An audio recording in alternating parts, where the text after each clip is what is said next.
আসসালামু আলাইকুম বন্ধুরা, কেমন আছেন বন্ধুরা?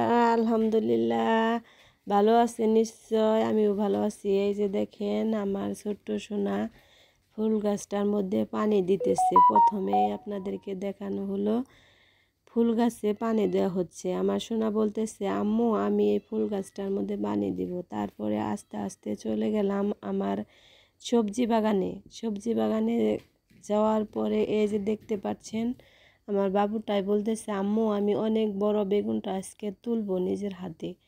তুলতে পারল না, পরে নিজে সাহায্য করে দিলাম। অনেক বড় দেখতে পাচ্ছেন, খুবই বড় মোটা বেগুনটা। এটা আমি নিয়ে নিতেছি ভাজি করার জন্য। গাছে কিন্তু অনেকগুলা বেগুন আসছে। কি সুন্দর সুন্দর বেগুন, দেখতে থাকেন। খুবই সুন্দর, খুবই সুন্দর দেখতে, খুবই সুন্দর। এই যে দেখেন ছোট ছোট গাছগুলা অনেক বড় বড় বেগুন ধরছে, সেটাই আপনাদেরকে দেখানো হচ্ছে।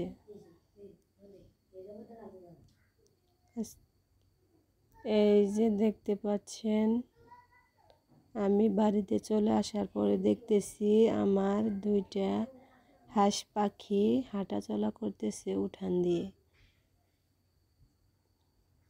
খুব সুন্দরভাবে মনের সুখে হাঁটতেছে। রোদ তো শীতের দিনে অনেক সুন্দর রোদ, তাই রোদ দিয়ে হাঁটা চলা করতেছে। এখন আমি বসে গেলাম রান্না বান্নার জন্য। আজকে আমি রান্না করব মাছের ডাউল আর বেগুন ভাজি চাকা করে, তাই আপনাদেরকে দেখানো হবে। গ্রামের মানুষ বলে কথা, স্বাদ আছে সাধ্য নেই।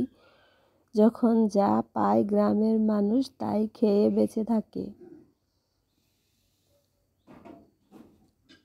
আমি প্রথমে বেগুনগুলা সুন্দর চাক করে কেটে নিলাম। কেটে নেওয়া হয়ে গেছে, সাইডে রেখে দেওয়া হলো। আমি ডাউলের জন্য কাঁচামরিচ পেঁয়াজ কেটে নেব এবং চুলায় কড়াইতে পানি দিয়ে দিয়েছি। দিয়ে দিলাম কড়াইতে পানি দিয়ে চুলায় দিয়ে দিলাম। এখন আমি দিয়ে দেব কাঁচামরিচ কুচি এবং পেঁয়াজ কুচি। কাঁচামরিচ কুচি পেঁয়াজ কুচি দিয়ে দেওয়া হয়ে গেল। রান্না করব মাছের ডাউল।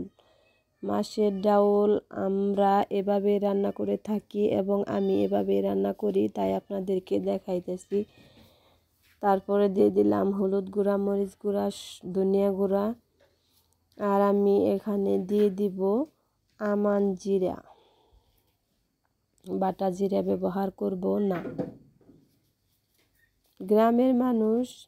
গ্রামের মানুষের শহরের মানুষের মতো গাছালুর পরিবেশ থাকে না, তাই হালকা পাতলা যেভাবে করতে পারি সেটাই আপনাদেরকে দেখানো হচ্ছে। যদি ভালো লাগে অবশ্যই দেখবেন, আর কে কীভাবে রান্না করেন সেটা আমাকে কমেন্টের মাধ্যমে জানিয়ে দিবেন। এখন আমি দিয়ে দিলাম মাসকলাইয়ের ডাউলের ফাঁকিগুলা।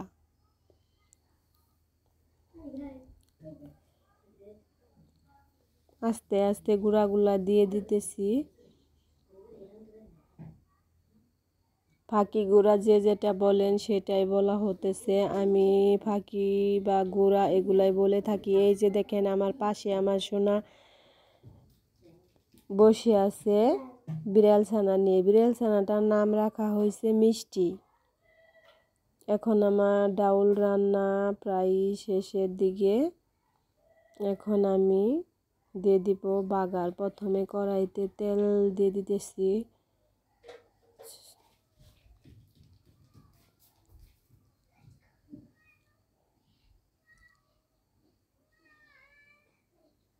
আমি একা একা ভিডিও বানাই, তাই একটু নড়াচড়া হয়। আস্তে আস্তে করতে করতে সব ঠিক হয়ে যাবে। এখন তেলটা গরম হওয়ার পরে আমি দিয়ে দিব রসুন, বাটা দিয়ে দিতেছি। রসুন বাটাটা দিয়ে তারপরে দিয়ে দিব 4-5টা এলাচ এবং জিরা, আমান জিরা ব্যবহার করব। আর দিয়ে দিব 2-3টা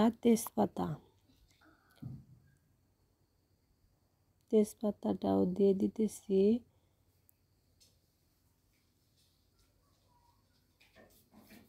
তেজপাতাটা দিয়ে দেওয়া হয়ে গেল। এখন আমি দিয়ে দেব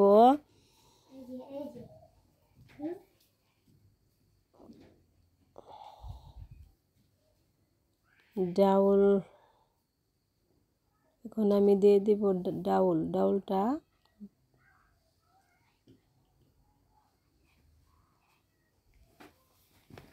দিয়ে দেব। এই তো আমার ডাউল দেওয়া হয়ে গেছে।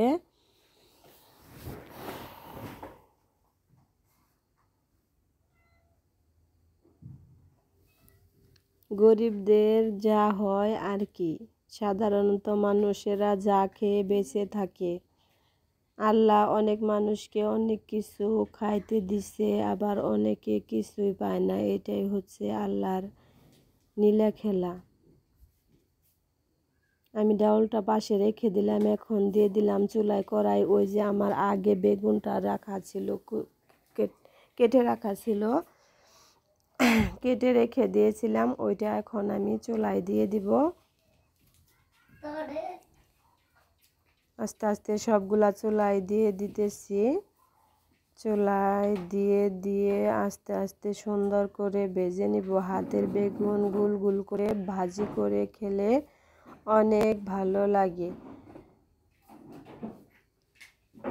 এই যে দেখেন আমার ডাউলের ভিউটা কত সুন্দর হয়েছে, কালারটা, সুঘ্রাণ আসতেছে, সেন্ট খুবই সুন্দর একটা সেন্ট আসতেছে। এই তো আমার বেগুন ভাজি প্রায় শেষের দিকে।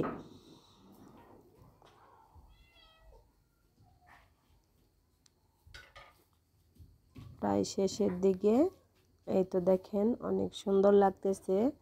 এই তো আমার শেষ বেগুন ভাজি, সাথে আরো একটা সবজি রাখা হয়েছে।